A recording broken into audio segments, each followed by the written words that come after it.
everybody. I'm Greg. And I'm Katie. Welcome to the Meeple Society. Today we are on episode 110, the first of the V's. First 10 of the 20 of the V's. Yes. Yeah, we don't have that many. Not 20 videos. No, only 20 games. I don't think any of our letters have had 20 videos yet. The T's didn't?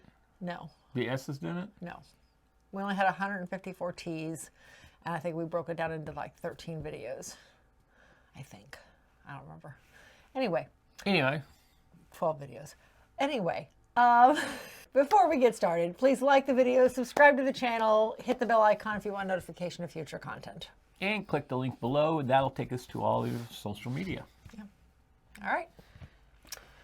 We're going to start off with a heavy hitter. Heaviest in the group. This is the Velveteen Rabbit.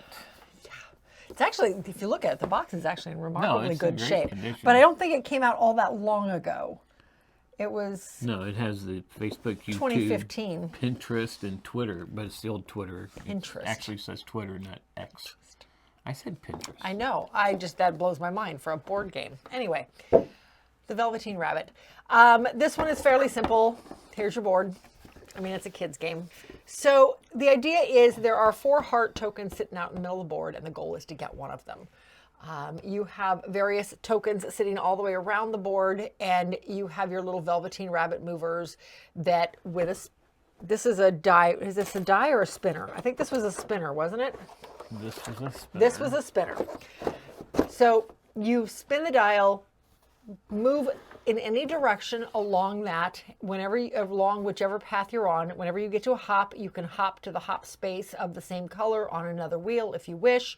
When you land on a picture location, you can grab that picture from wherever it is on the board. These you have to land on by exact number. Yes. This you can stop in front of if you wish Yes. and pick it up, but you do not have to. But this is the only one where you can stop your turn partway through. Otherwise, you have to move your full movement. Mm-hmm. Once you have all 4 of the icons, you have to be the first one back to the center by an exact number in order to grab the heart and win the game. I mean, it's that simple. Simple, yeah. The cutest thing about the whole game, and don't get me wrong, it's a cute game for 4-year-olds, but the bunny rabbits, I mean, it's called the Velveteen Rabbit. You want to take a wild guess what's on each of these little rabbit movers? They're little it's got little velveteen fur on it. It's cute. Mm-hmm. But yeah, that's all there is to this one. Very simple. It's a cute little game for children. Yep. We're not going to hold on to it. No, and I think I got a spot for it if she ever replays. Yes. Yeah, your sister is a huge fan of this this book.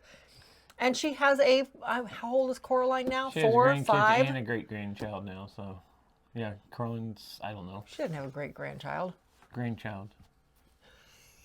I was going to say, how old do you think her grandkids are? She's old, you know? She's only 2 years older than you. That's older than me. Anyway, yeah, we're going to let this one go. We're hoping that your sister will take it. Yeah, otherwise I'm sure I'll be able to find a home for it. Yep. Velveteen Rabbit. All right. Next is vegetable stock. This is a fun little card game. Stock market with vegetables. I mean, this one it's a 5-minute game. Even with multiple rounds, it's a 5-minute game. So, well, 15-minute game. All right, so the idea with this guy, you take out so many cards based on player count so that you're not going to have as many out there if you have fewer than 5 players. Is it 5 players or 4-player game? I don't remember now. I think... Nope, it's not going to be on there. Is it a 5? It is 6. 2 It to is 6. 6. Okay. Well, I think we've played it high as 4. I think we've played it as high as 4. Yeah. I don't think we've played it 5 yet. All right. So with this game, you have a number of market cards, and you can actually flip these over depending on the complexity or whether you want to have a highly volatile market. You can miss the 4, but typically you play with this side. You also have a series of, oh, that's an actual playing card. You actually have a series of just vegetable stock cards, and there should be more of these. I don't know where the other one is.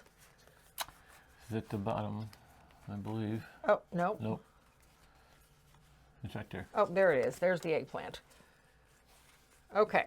So typically you have 5 of these. In fewer player counts, you take 1 out. These get laid out on the table like so, with varying degrees of their stock prices, basically. So you start at 0 and then 1. Or I think it starts at 0, then like that, and then there, or maybe 1 down. You had it right. I don't It was remember. at 0. Is it 0? And then Yes. 1, 2, 3, and 4. You put out the number of cards plus 1, depending on your player count. And then everybody chooses, going round robin, everybody chooses a card. Ultimately, you are trying to make sure that you are gaining cards that are high in value, where the vegetables on your card will eventually score you victory points based on where they sit in the market at the time. Whichever card isn't chosen. So I choose this one. Greg chooses this one. Now this one affects the market. Eggplants go up by 1 and carrots go up by 2. Wow, those are both at 5 right now. They're both worth a lot. But here's the problem. The next time eggplants or carrots move, oh, eggplants are definitely going to move again because I take 1, Greg takes 1.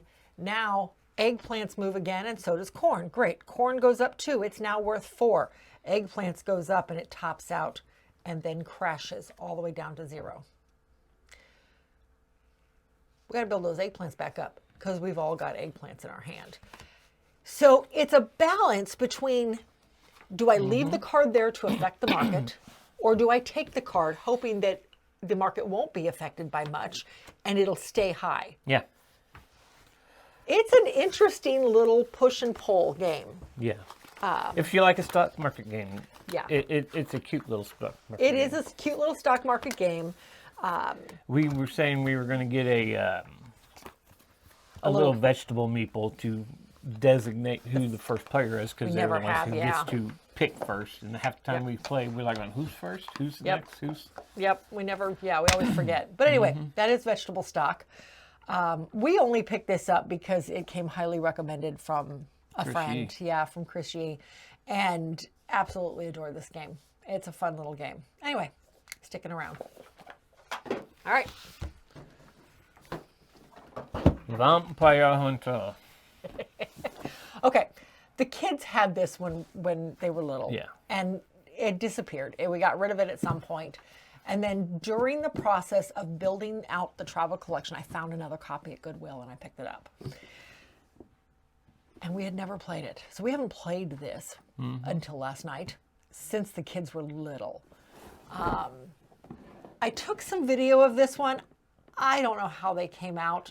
I'll show them here, but I apologize for how dark it is. I suspect my batteries were old and therefore this was not lighting up the way it should have. So you put batteries in this, which unfortunately I've already taken out. And when you turn it on, it's either red or blue to signify day or night. And you have pictures. And I do have some pictures. But you just push the top down and it switches it out. So the idea with this game, you are trying to take out Dracula. That's the whole goal of the game. It's Dracula or something like that. It's now whatever. It wasn't Dracula, but Oh, yeah. okay. Dracus. Dracus. Okay. Dracus the vampire. All right. So Dracus sits in the crypt. And when somebody enters the crypt, suddenly the coffin opens and you have Dracus. Now you notice this is both orange and blue because, or red and, well, it's orange. Because when it's nighttime and the blue disappears off of the tile, then Dracus is awake in his coffin. However, when it's daytime and the coffin is open, now Dracus is decaying. He is a skeleton. Because the sunlight hit him. Because the sunlight hit him. So it's actually a really neat artwork concept. So you're supposed to play this in a dimly lit room with this going, and the light that's on this takes out colors on the board. So here's your board. And if you notice, again, there is a ton of orange and blue writing all over this. Because again, during the daytime, these traps disappear. Or day? No. I gotta remember. Day is orange. So during the daytime, all of these traps disappear. At night, the traps show up, and now the secret passages change places. So instead of having this secret passage, which is available during the day, this secret passage is available at night. This one is available during the day. Correct. So it's always the opposite of whatever this is bleaching out. So again, the goal is you start way over here in the graveyard, and you have to work your way through the manor. This is through the marsh, through the dining room, and down into the crypt. And once somebody hits the crypt, it's automatically nighttime. You switch it to night and it stays there. There are cards over here that determine whether it's day or night, and you've got a ship moving up the board. If the ship gets to 1 or to 0, then Dracus disappears. He's gone. He escaped. Actually, and everybody loses the game. When you get to his casket is when it switches to night, because that's when the casket opens, is when you stand beside the casket. Oh, okay. On top of that, you see all these little tokens. There's little icons all over the board. There are tokens that go on those. And the tokens are full of weapons you have to have in order to beat Dracus. Everybody starts with a garlic, but everybody has to pick up a spike and a sword somewhere on the board. You can only have one. So it's kind of a semi-cooperative. Cooperatively, you need to take them out before the ship hits 1 or 0. But there's still an individual winner of whoever can actually take him out. These tiles are full of weapons, but they're also full of werewolves, and there's werewolves, zombies and vampires. And the vampires switch out from villager to vampire at night. It's werewolf. The werewolves switch out from villager to werewolf. Yes. It's pretty interesting. The vampires are fogged during the day, but and vampires at night. That's right. It was an interesting game. That being said, I don't see it coming off the shelf much. It was fun for nostalgia's sake to play it again. Yeah, and like you said, the batteries. I think were the batteries dim or bad or something, because it was dimly lit. It was hard to tell on the dice. It requires C batteries, not AA or AAA, which of course I always have a fresh surplus in the house because everything uses those. There's not much that takes C's anymore. So, and the batteries I had, well, they were still good. I just don't know how good. So I suspect that this should have been brighter. But we survived.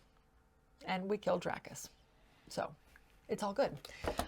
We are going to let this one go. I think it's a lot of fun for the right age group. It will never come off our shelf, unfortunately. So we're going to let this find people who will play it, I guess. So, yeah, it's good. All right.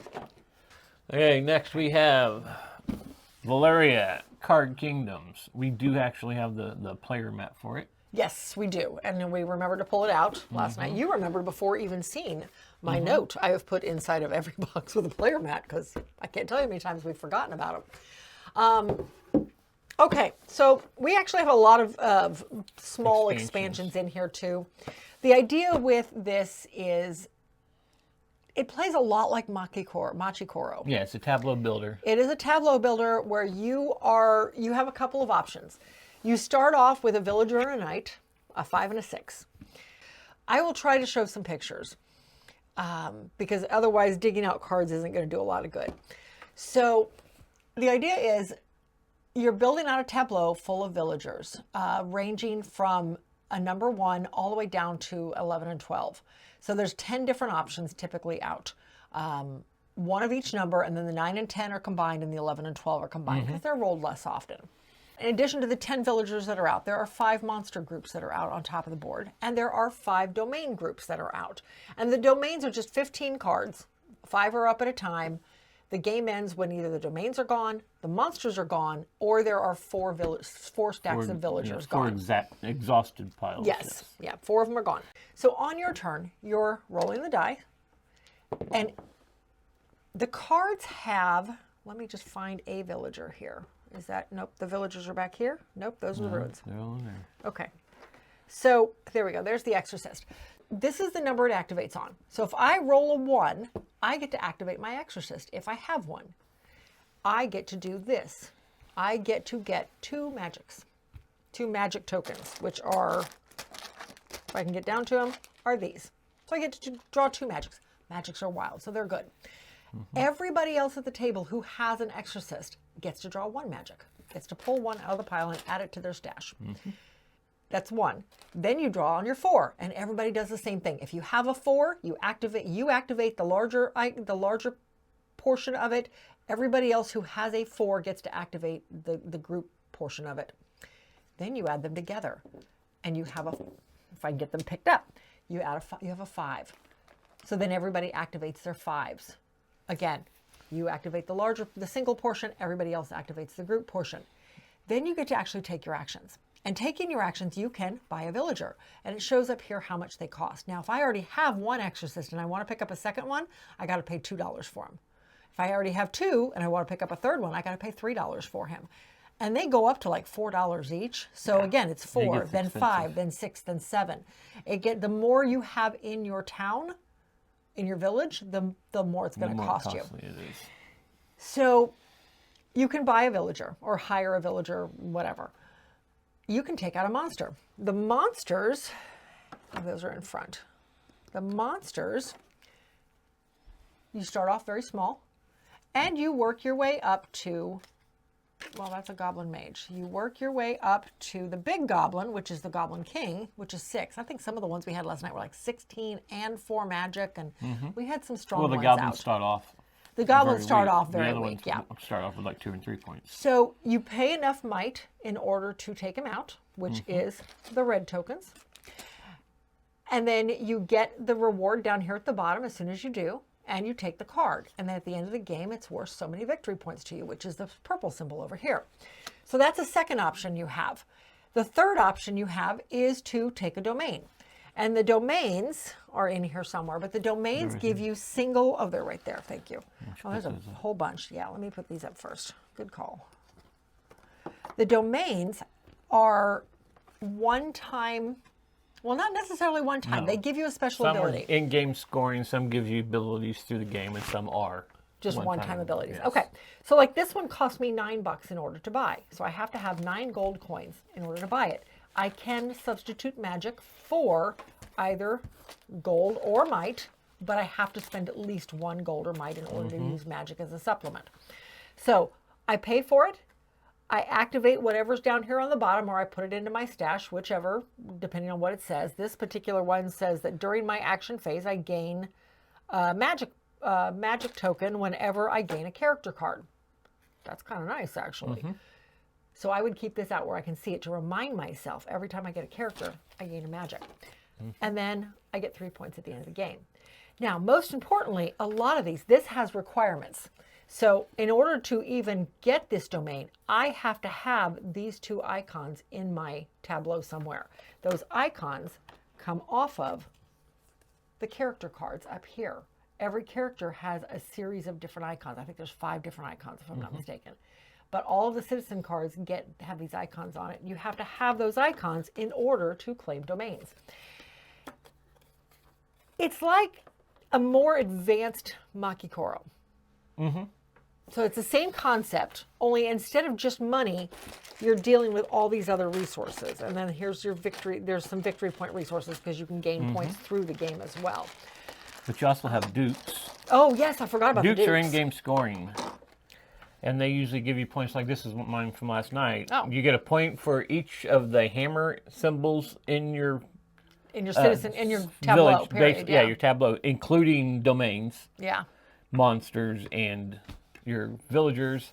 And you get a point for all the helmet ones the same way. And this one gave me a point for every 2 resource I had left over at the end of the game. So it gives you a way, a direction, basically, Yes, to it start gives you a the game. direction of what you're going after. And Like I my think card. You totally forgot about it. At the No, I beginning. didn't. Or did? No, I Did didn't. not? Okay. I knew I got 1 point for every card in my domain, every card in my So my you were village. going for I got everything. Yeah. I had to buy at least 1 card per round. I had to, and I tried to get 2. Whether it was taking out a monster, buying a domain, hiring a citizen, it didn't matter. I got a point per card. And I had 32 cards in my domain. I could be more picky because I was looking for cards with hammers and the helmets. So Absolutely. I made sure I had multiples of each one Yeah. of villagers of that. Yeah. And then with the domains and the monsters, I was looking for that as well. That makes sense. And those were the ones I was going after. Yep, and I knew I got a point for every 4 resources, so I was just trying to stockpile my resources. And I had quite a few resources, but You still lost. still lost pretty miserably. Yeah, I love this game. We need to play it more often. We have expansion cards I don't know that we've ever played with. We need to play this more often. But that is... We say that every time we get it out. I know we do. This is one of those, we actually played during a blackout one time, and I know I have pictures of that. We'd lost power and pulled out some lanterns and played this on the dining room table one time in the dark. Anyway, absolutely love this game. We're going to hold on to it. All right. There's other versions of that too. There are, yes. And we've never tried any expansion of for them. it, so Yeah, we've we never have the tried them. expansions. We really haven't tried in that one either. So. Exactly. Next up, Verdant. Verdant? Verdant. You tell us how to say it. I'm not sure how it's said. Anyway. All right, so this is another tableau builder, only this time you're using plants and rooms and furnishings and all that good and stuff. Tools. Yes. Okay. So the way this one plays. Oh, okay. You seen how badly you lost it? 4 points. That's not too bad. Yeah. No, I won the last one. Did you? Yes. Oh, yeah, you did. Oh, I forgot about that. You won the first one, I won the last one. Okay, fine. All right, so the way this one plays, you have a series of rooms sitting out in a display. You have a series of plant cards sitting out in a display. You start off with one plant and one room, and you can arrange it any way you want. Now, this game is played in just a series of rounds. Everybody gets a chance to fill up their tableau. Correct. Once everybody has filled up their tableau, and I think it's a 3x4 or 3x5, I think it's a 3x5 tableau, then the game is over. And of course, you start with 2. So then you have these tokens, and these tokens come in a couple of different things. So you have various room tiles and you have various tool tiles. And the tool tiles, there's a card that tells you what all they do, but they allow you to fertilize or water some of the plants in your tableau. So on your turn, you are taking one of the tokens for sure. You have to take a token every round, and then one of the cards next to it. So maybe I'm going to take this plant and the fertilizer, or the soil, I guess that is, or I'm going to take the fishbowl and this yellow room, whatever. Each of the plants tell you exactly what they need from their room. They have a specific room they want, like this plant likes these yellow rooms, or the yellow room likes these plants, however you want to look at it. So it wants to be next to the yellow if possible. But it also needs either full sun or partial sun. So I need to make sure I'm putting it next to a room. In the room I'm using has partial sun or full sun. On the side that you're putting it on. The side I'm putting it on. Because if I'm putting it on a side that doesn't have one of those, then it's not going to thrive. But if it is going, I've got full sun here. Yes, this is a full sun and it needs full sun. So if this works out, then I can add a growth token to it because it likes where I put it. When I use one of these, I can add more growth tokens in different combinations. Like I think the water lets you do 3 different ones across your board. One of them lets you do everything that's attached to one room, and another one lets you add like 3 to just one plant, something like that. I just don't remember which is which right now. So you're trying to build this out, but the trick is you can't have, like I couldn't do plant room. I have to do plant. Oop, nope, that's not working. I have to do, and you can't see it from down there, I'm sure. You have to do this number. You have to have this grid, alternating grid. So each room has 4 plants attached. Each plant has 4 rooms attached till you get to the edge of your board. But here's the trick. Every turn, you're picking up tokens. These never get laid down on your board. They get used and discarded. They're done, the green ones. But all the rest of these have to go into a room somewhere. Otherwise, you don't get anything for them. If you can match up the room with the color of the token, you get extra points for it. But if you can't, then that's okay. You just don't get the extra points for it. Because one of the scoring things is the different Yes, because yes, that's the other thing. You score, yeah, that's one of the bonus scoring. I think there's 7 different scoring. I think something like that. 7 or 8. And if you have all 8, you get a lot of points for it. They don't have to be in the right rooms. They just have to be in your tableau. So that makes it advantageous to lay them down even if it's in the wrong room. Right. Because you're losing a point Right. if you don't, but you could be gaining more. You could be gaining a lot that more. adds up if you have that. Oh my gosh, that adds up a lot. I don't remember the exact numbers, but it adds up. If you have all 8 of them, that's 25 points. Yeah, and that's a big difference. That's a huge difference. But you're also hopefully getting all 5 plant types and all 5 room types because you get bonuses for those too. Not 25 points worth, but you do get a little bit of bonuses for them. Like I said, I really like this one. I forget how thinky it is until we actually sit down and play it. But I like that tableau builder aspect of it. I like the thinkiness of the decisions you have to make. I only get to choose 1 card and a token.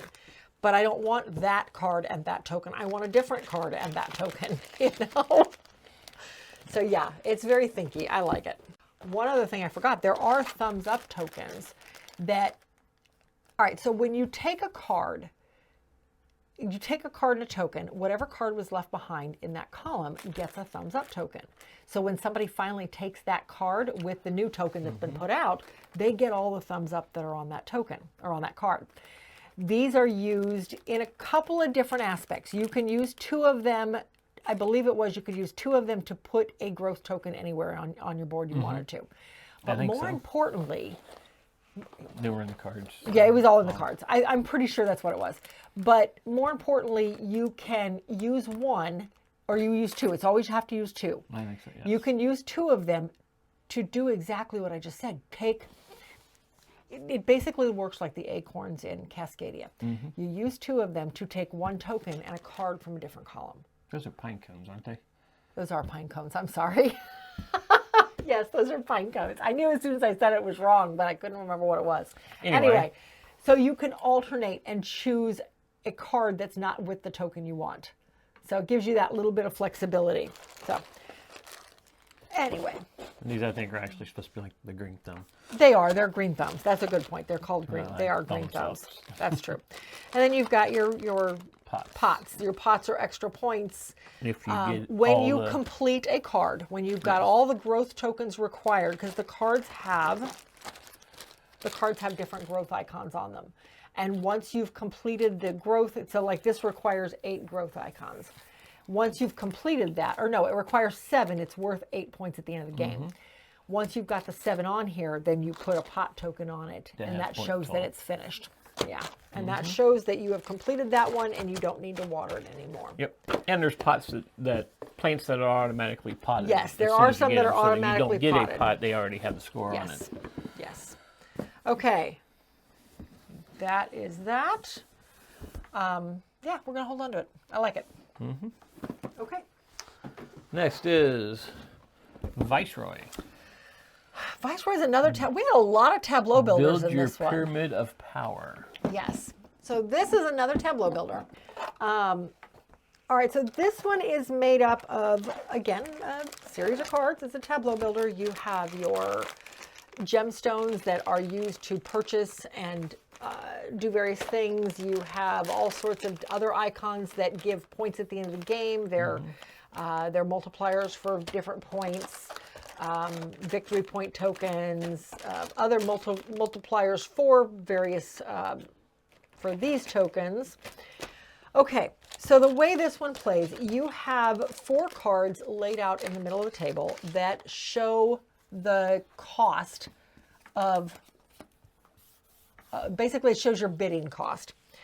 Well, what gem you need to bid on it. Yes, your bidding gem. Okay.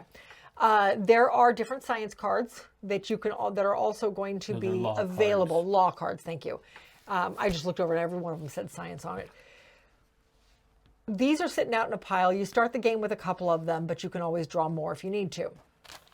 These are actually free to put out. They're free to play, but they won't get you the same number of points as the other cards. But they do give you various benefits. They give you different benefits, and they allow you to help make the circles. Yes, they do help with the circles. Come on, open up. There we go. All right, so at the start of the game, there are 4 cards laid out here. And you are taking one of your gems. You start off with, I think, 5 gems. You have one of each. 5 or if I'm not 6. mistaken. Well, no, you start off with 2 of each, but you have to put 2 back in the central pile. So you that's start right. off with Okay. 6. So everybody starts off with a slightly different combination. And then you're taking 1 gem. You don't have to, it's not outbidding anybody. It's just 1 gem of whatever color card you want. And you're not going off of these colors. You're going off of these colors. So if I want this card in my tableau, I need to bid a green gem.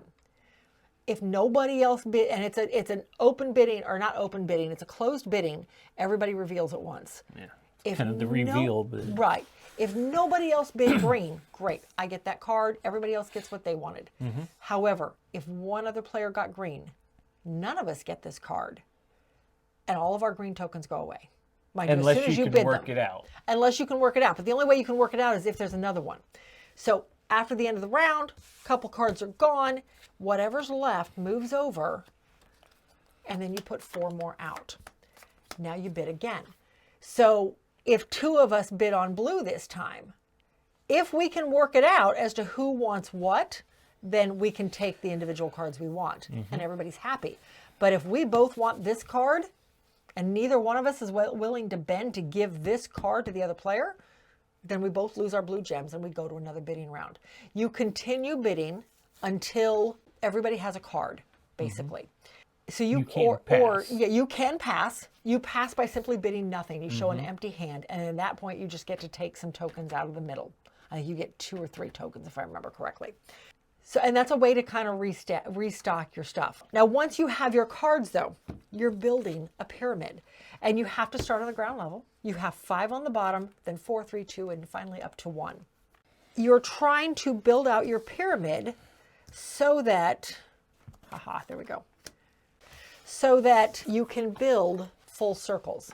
And if you build a full circle, you get that colored gem from the pile. Now, mind you, there's only so many in the supply. So if you run out, you run out. But you get one of those. Every time you play a card, now you don't have to do full circles. So if I had done this, that's totally legal. I just don't get anything for it. I always get the power based on, now mind you, I should back up. In order to play a card, you have to pay the resources over here based on what level you're on. So if this is going on to the 2nd level of my pyramid, I have to pay a red gem and a blue gem to even lay it down. And then I get to activate the ability of the 2nd level prize, the 2nd level reward, which is to gain, wherever it went, one of the gear tokens out of this pile. And that just simply goes on the card. And hopefully later on in the game, I will get some multipliers off of here. No, the gear tokens let you take an extra resource every time you rest. That's what the gear tokens do. But there are some that will just simply give you victory points. And there's some that let you pull an extra card out of the draw pile. So you have an extra card to choose from, because you always have 2 cards or more in your hand. There are some that, this gives you 2 gears. There are some that let you pull extra tokens out of the draw out of the pile, so you have more tokens to work with. And your token stash is hidden. Yes. Nobody can see what you've got. Behind the little screen. Yep. So it's an interesting game. That being said, we've had it for a long time now, and we've pulled it off the shelf exactly twice. Yeah. So interesting or not, it's not something we ever pull We off. decided it's not. Yeah, it's not something we're just going to take off. It's like, ooh, let's play this. Yeah, it's not one of those that captures our attention that often. So if it had not been for the fact we're playing through the V's, I don't know that it would have come off the shelf. So we are going to let this one go. I feel like it is a good game. Don't get me wrong. I do enjoy it, but just not as much as I enjoy some others. So we're going to let this guy go, and hopefully he can find love elsewhere. But yeah, that is Viceroy. All right. Next is Venture Forth. We've had this one for a long time. We've had it, and what did we find out? It was like only the 2nd play on this one too. 3rd, I think. 3rd play. 3rd play. This dates back very early in our collection. We picked it up at Half Price Books. Yeah. But yeah, we picked this up at Half Price Books probably 2015, 2016, something like that. All right, so here's your board. This is an area movement, resource management, card collection. Everybody starts out at one of the areas. the temples. One of the yes. temples. There are two sides, so you can determine your pathways, whichever way you want to go. The temples are the same. They all do the same thing. So on your turn, you start off the game with a hand of cards. And the cards could be a couple of different things. You could have various warriors, or what are they don't call them warriors, but they're heroes. Heroes, thank you. That's a better word for it. But there's also... And you start with one down. You start with one. Yes, you do start with one. And then there are also various villains, monsters. In this case, it's bandits. So you've got two different types of cards in your hand, and they range from anywhere worth basically a cost of 1 all the way up to, I think the highest I saw was like a 16. Yeah. It was expensive. Very difficult to fight. So on your turn, you're taking your hand of cards. You are picking one card and playing it out on the board. There's some restrictions, though, as to where you can play. If I'm laying a yellow card, I have to lay next to the yellow temple or next to a card already placed next to the yellow temple. A yellow card placed next to a yellow temple. Yeah. So I could lay this here or here or here to start off the game. And then depending on where I lay it, I get resources. If I lay it, does this fold, this sort of, if I lay it here, I pick up 2 of these, the white cubes. And these are, what are they? They're willpower cubes or something along those lines. They give you some abilities on your characters. If I lay it over here, then I get to take a gold coin. Oh, back up. If I lay it here, I get 2 of these white cubes. Every other player gets 1. That's what the crosshairs mean. If I lay it here, I get a white cube, and then I have to put out one of these discs on the space. Now, all of these discs just sit off to the side of the board, and whenever I put a disc here next to the path, and there's all these little white circles on here. When these discs are gone, that ends the game. That's the trigger. So I lay my card down, I collect my resources, I draw a new card, and then the next player goes. That's one action I have. The second action I can do is to venture forth. And to venture forth, I take my little hero, whoever it is, and they're all just identified by basically regular pawns. I take my hero and I move down a path. Now, in order to move down the path has to be complete. There has to be cards in both areas that I'm going from one temple to the next temple. So if I'm going this way, I'm either hiring a hero or I'm battling a monster. One of the two, or maybe both. If I can't hire the hero, I simply turn him sideways. And he stays on the path for maybe the next person who comes through and encounters him. If I can't fight the monster, same thing happens. I still move through. Nothing bad happens. No. I just don't get the points for it. Yeah, you don't lose anything. You just don't gain anything. You don't get the reward for it. So if I'm able to hire them, I take them off. I put them into my tableau and I give them a level 1 card. Now, everybody starts at level 1. There are ways of getting to level 2 and then finally level 3. Each of your characters have level cards. And then there are the white cubes are used to level them up. Each character has very specific requirements for leveling up. So like the tracker here says, encounter a wandering adventurer. So whenever I encounter a wandering adventurer... That's when they're turned sideways. When they're turned sideways. That's called wandering. Then I can activate his ability. And if I have enough white cubes on his level card, I can level him up. And then I get a level 2 card. And the level 2 card requires a few more white cubes. But it's the exact same requirement to activate him again. So you can lay down cards, you can venture forth and travel from one to another. The next one is to activate one of the temples, the temple you're on, in which case you pay something to get something else. Okay, the fourth action you have is, okay, I don't like any of these cards. I'm going to discard my whole hand and draw a whole new hand, and that's my turn. I mean, that's everything. It starts out being okay, because you're looking for people to hire and you're trying to figure out, you can only have 5 heroes in your hand. That's it. So you can't just go hog wild on hiring a bunch of people. Monsters, you are taking out based on these points up on all of your heroes. So if I'm trying to take out an 11 and my only hero is a 2, I'm not succeeding. There are ways to boost them up. If you some of them, well, all of them. If you spend a cube, you can double their ability. Okay, great. That still only gives me a 4. I'm not taking out this witch, which is an 11.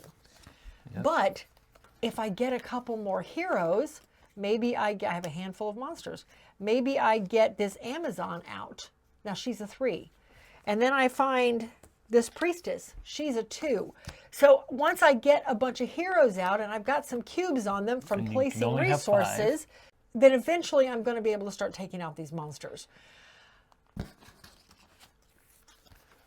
If the character's wandering and a second person comes across them, if they can hire them, they do, or if they can fight them, they do. But if you still can't deal with them, then they just simply go away. And it opens up these spots that let you put out these tokens. Now, mind you, as soon as you venture forth, you take the token off that area and you get that benefit. And it's all sorts of different stuff. It's, where'd they go? It's mostly getting treasure cards. It's mostly getting treasure cards, But some you get sorrow. Some you get which are bad points at the end of the game. Monsters give you sorrow, but there are places like this monument, if you pay a gold, you get rid of the sorrow. Right. There's some cards that you level up, you get rid of sorrow. Yeah. Okay, so like I said, it starts out being very interesting and a little bit of fun. I have no problem with that. Unfortunately, it doesn't stay that way. Yeah, about halfway through, I was like, how does this game end? It overstays its welcome. And maybe that's because there was only 2 of us, and maybe there should be a note in there, and if there is, I missed it, about taking some of those tokens out in a 2-player game.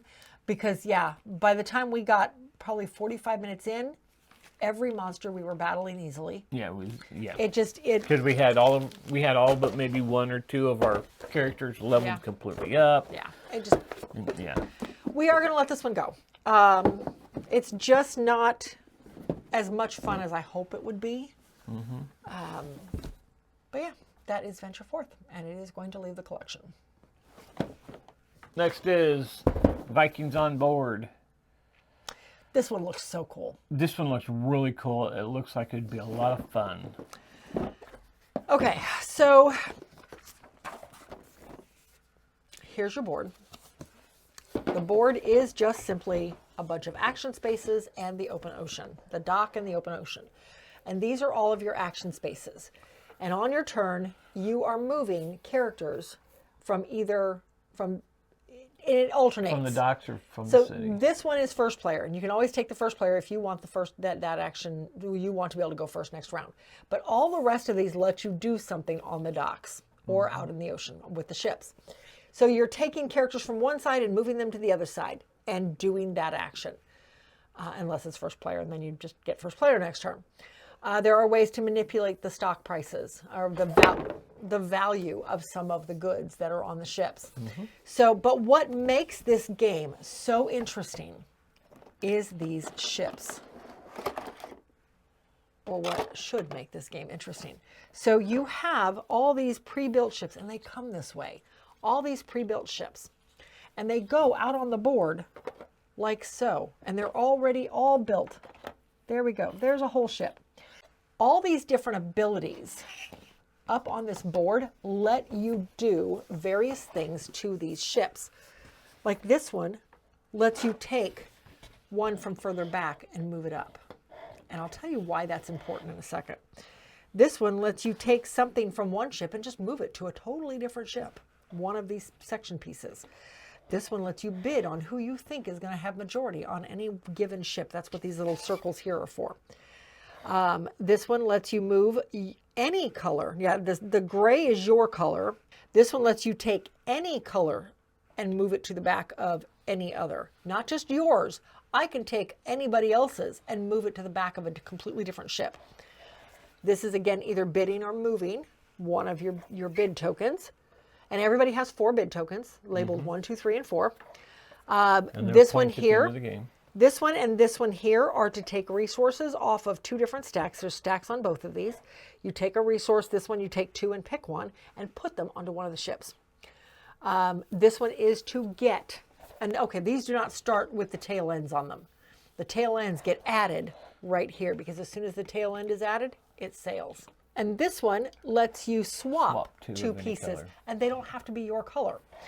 All right, so when you're doing this, and the reason you're doing this is for area majority. Right now, yellow has majority on this ship. But if I were to take and maybe swap out this yellow for my red, then I would have majority on this ship. Or if all I have to do is swap out my 2 reds, and now I have majority on this ship. Mm-hmm. Whoever has majority gets first pick of whatever is on, whatever resources are on the boat, whatever stock is on the boat. Now, everybody who has presence on that boat gets to pick, as long as there are still resources there to pick. So I would get first pick, yellow would get second pick, green would get third pick. But if I knew there was like 3 items there and I really wanted 2 of them, I could do that, switch 2 things up, and now I have majority. I get first pick, yellow gets second pick, and then I get third pick, because it just goes right back to the start when there's only 2 people there. Once somebody puts the tail end on the boat, it sails, and that's when you figure out who has majority, and then that boat is completely out of play. You're down to fewer pieces left, and there are lots of pieces here. There's 8, what is it, 8 boats? 1, 2, 3, yeah, there's 8 boats total. Maybe it would be more exciting at 4 players. Maybe. I don't know. Yeah. But for 2 players, we've played it twice now. It's interesting, but it's not exciting. No, it's not. So we are going to let this one go too. This one, I think it feels is like the longer the game goes, you run out of options to do because you don't have anything out there anymore. Yeah. Because you may have like gone, oh, look at this. Go, I really need to get a bunch of my influence on this ship, so I need to transfer it over, and then that ship sails, and you're not going, there goes all my influence pieces. That was like 3 of my pieces. Now I only have like 2 left. Yeah. Now what do I do? Yeah. I won't get... Yeah. It's a hard balance between what ships don't matter to me and which ships do I definitely need to go after. And of course, if it's a tied influence, if 2 people have a 3 on there, it's whoever's in front. Yes. Hence why it's important to move stuff to the front or pick somebody up and move it to the back. Yeah. I think this one suffered because we played it at 2, and I don't think it's really good at 2. I think you need more players because the whole voting thing, and there's more people moving stuff around, and you're like, oh, I'm going to vote for the blue on this one, and then somebody's like, haha, I'm going to vote for green, and then in my next round, I'm going to make green primary on that boat. Yeah. And if you're correct when that boat sails, and you are correct in what was in the, and everybody knows what you're voting for. They just don't know how much you're voting, whether it's 1, 2, 3, or 4. If you're correct, that goes on to your victory point placard, and you get to keep it. You get to score it at the end of the round. If you're wrong, that piece just leaves the game. Yeah. Anyway, Vikings on board. We are going to let this one go. Just unfortunately not as exciting as I'd hoped it would be. Really cool look though. Yeah. But not as exciting as I'd hoped it would be. All right. Via Nebula. This is one that I seen many years ago when it first came out. Yeah. We saw this at HoosierCon. It looks so simple, but it's really kind of thinky. Yeah, it is. Okay, so the way this plays, everybody has their player board, and depending on whether or not you are playing multiplayer or just 2-player, depends on which side of the board you're on.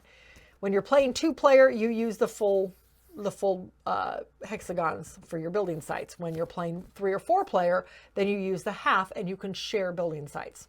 We need to play this at 4-player. I almost said this would be good on the 24, but I stopped myself. But I said it anyway.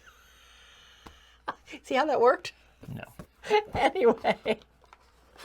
All right, so here is your board. And it's basically just, I'm not going to pull the whole board out because it's basically this. That's half of it. And it's the same thing. All right, so you have all these green pasture areas. Those are free to move through. You have these building sites here. That's where you're putting down your various building tokens. The little either half hexagon or full hexagon, depending on player count. So you're putting those down there. These are the areas you're trying to get through. But you also have all of these areas here that are covered up with tokens. And the tokens, not here, where are they? Right here. The tokens show different types of resources. And these are all visible at the start of the game. You know what's available there. So maybe there's 5 stone here, and there's 3 brick here, and there's 4 wood, and 3 pigs, whatever.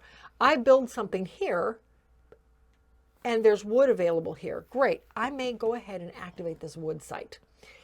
By doing so, I put one of my character pieces out there. I put the wood there that's supposed to be there. The token goes away. But that is now a site for wood. It's points for you at the end of the game. It is. It's points at the end of the game. Yes, all of the tokens have point values on them that you get for the end of the game.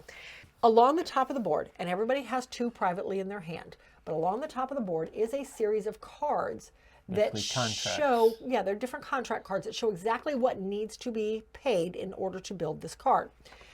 The first player to build 5 contracts, to build all 5 of their sites. Not contracts, they're buildings. Well, they're contracts to build buildings, but they're called contracts. Yeah. So I have a building site. I have a card up here that I'm shooting for. I have to garner 1 wood, 1 pig, and 1 brick in order to build this quiet little town piece. Now, this one doesn't have any powers. A lot of them have powers at the bottom, too. So I gather my wood from here. There was, I don't remember where I think I said there was pigs here. So I build this one. I gather my pigs. And then I still need, was it brick? I still need brick. Great, there's brick down here. I build the brick, but I can't get across this fog. I have to lay down one of my tokens here in order to get a clear path, because you can only travel on the green, empty paths. That's the only place you can travel through. So you're trying to get all the resources you need to build a building to your building site. Once it's there, you can take an action and build your building site. Great. I discard all the resources. I pull my building site back and put it back on my board. And I take one of my 5 buildings and put it on that site. That building is done. The goal is to build 5 buildings. However, I activated 3 different resource areas here. And I only have 3 guys to do that with, so I can't activate any more resources anywhere else until these resources are gone. Whether I use them or somebody else uses them, it doesn't matter. They have to be empty for me to get my guy back. So I may want to build up here and hopefully get something up here and hopefully use the access to these 3 resources. But I need to, like, each board is full of different tokens, different of these tokens that I use in order to make pathways, to carve out those pathways in order to travel the resources to where I need them. Yeah. It's actually really thinky to be able to use it up, because at the end of the game, if you gather too many resources here because maybe somebody took the card you wanted and now the card that took its place doesn't use brick, but you already have a brick there, that brick goes to your player board and becomes a -1 point at the end of the game. Any extra resources you can't use in the build that are already on your site become negative points at the end of the game.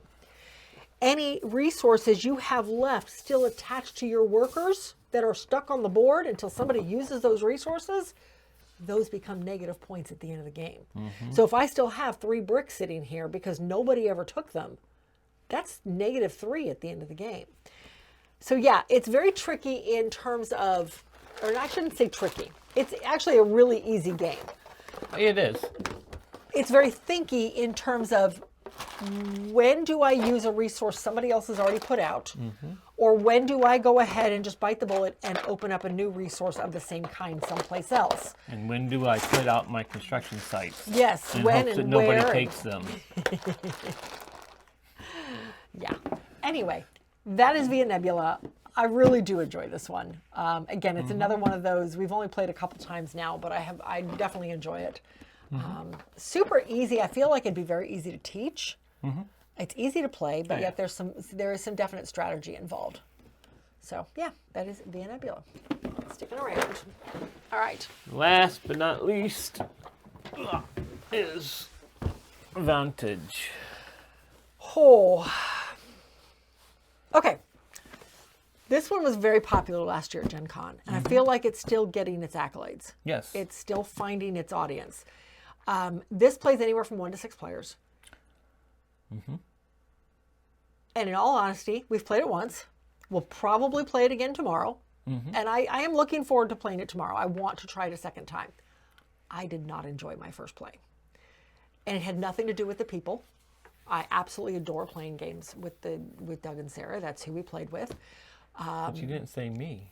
Well, and you, yes. I think they just assume you were in on it. I don't know, sometimes, you know. Unless I went to ladies' night, you were in on it. Well, no, I meant you absolutely adore playing games with. Okay, that's a good point. That is a good point. So, did you notice this is numbered? Yeah. I never noticed that. We have Yeah. copy 1,403 out of 50,000 copies printed. I'm assuming first print run. Yes. Okay. There's a lot of spoilers in this, so I'm not going to be able to show you a whole lot.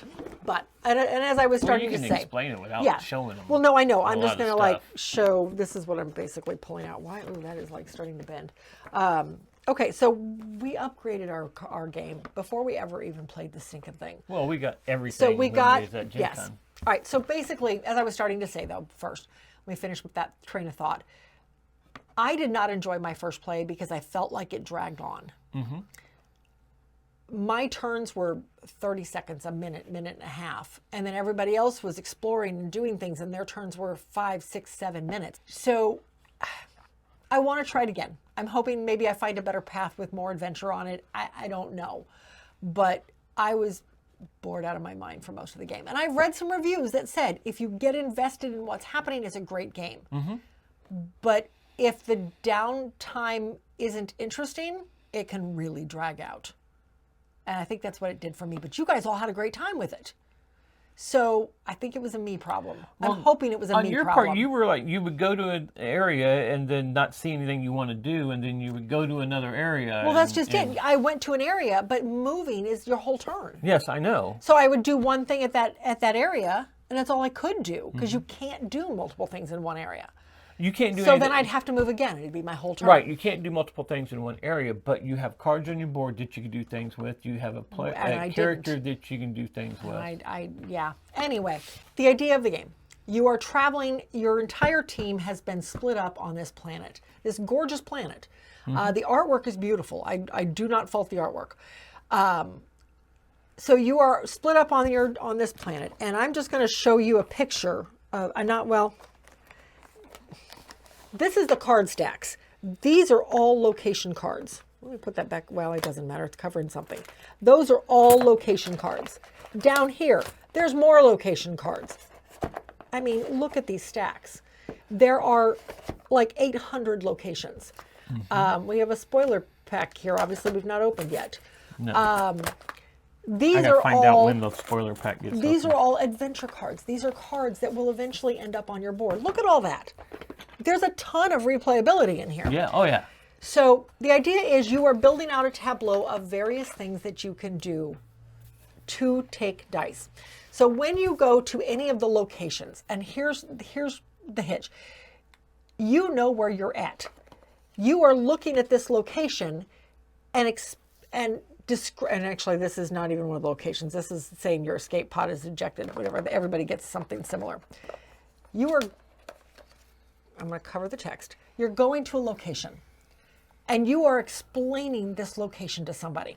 You are saying, they can't see this card. I am seeing a forest. I am up on a hill. I'm seeing a forest with a lot of ruins. A lot of fog and ruins. I'm basically up looking at a canopy, a forest canopy. And it tells you exactly what it says here. But you have to describe it without physically reading it.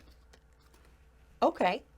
And then, oh, this one actually gives you damage. Oops. This one gives you hypoxia damage. And then it gives you a list of actions. This particular one only has one. All I can do is move or steer. Where the hell am I? That steer is the only option available. Am I in a ship? Who knows? I don't know. I don't know. Because that looks like you're up in a ship. Yeah, Yeah, that looks like, I just assumed you were on top of a mountain or something, but nope, you are up in the air. Anyway, so steer is my only option. It's a move option, which means all I can do is look and move. Look and move, look and move. Which it tells you the cards to go to, you go to up in the corner. Right. So it tells you there is there is this piece up here on the corner that tells you if I'm going north, I go to card 72. If I'm going to go east, I go to card 9, etc., etc. But most of the cards, gosh, these are all, okay, let's get one. There we go. Here's some that actually have more options on them. Like this card here.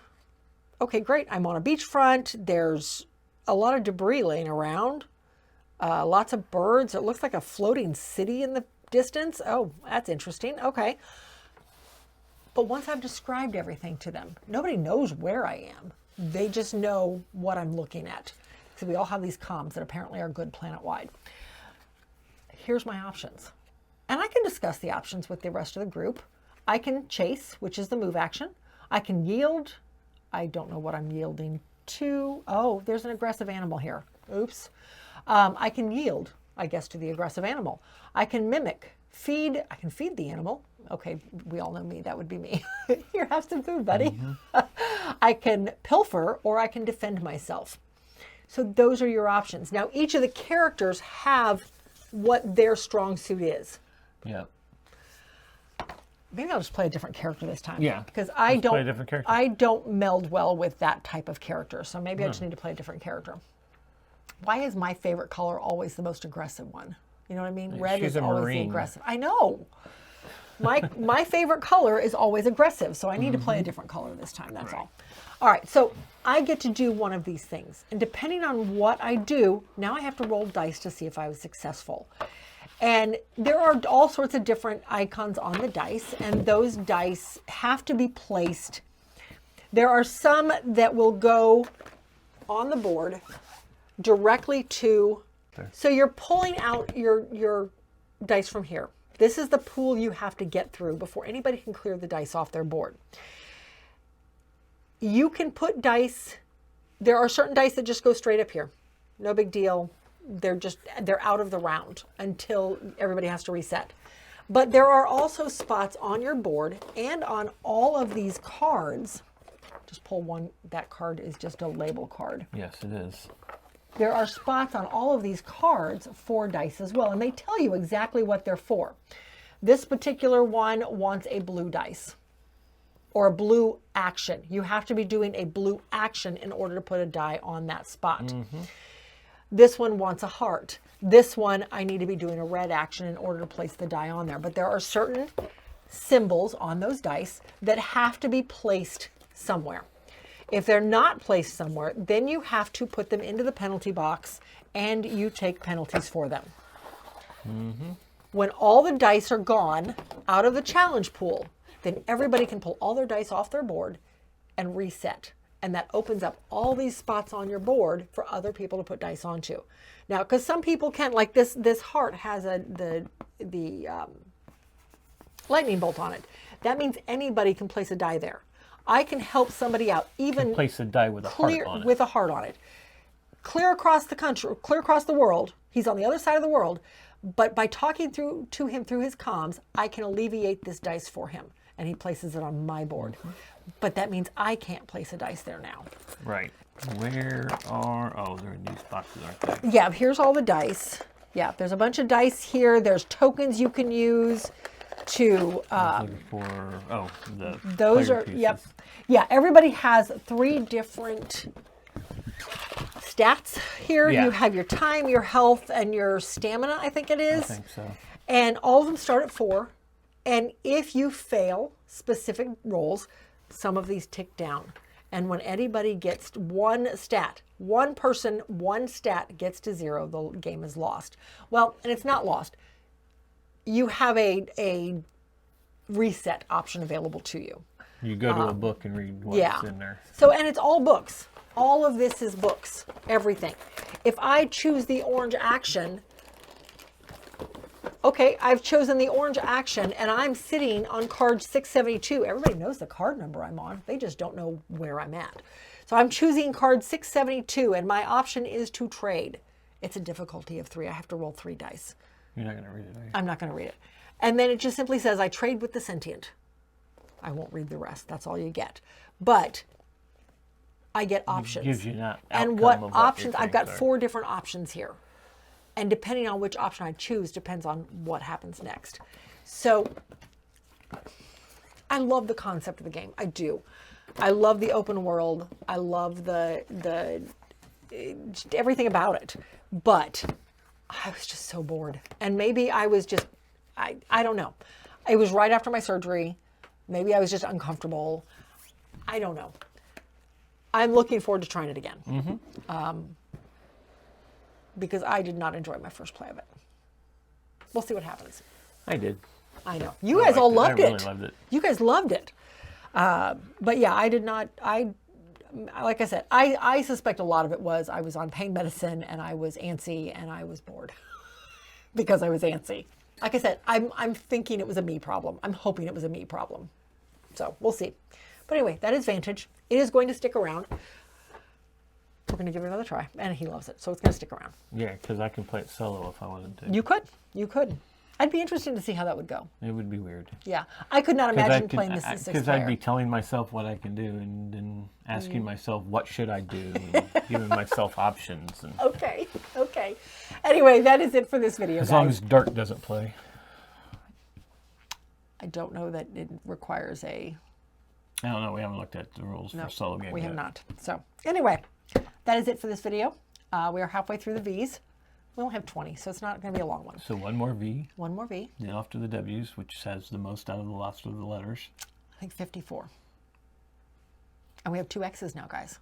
2 X's. Yes. We do. Until then, watch.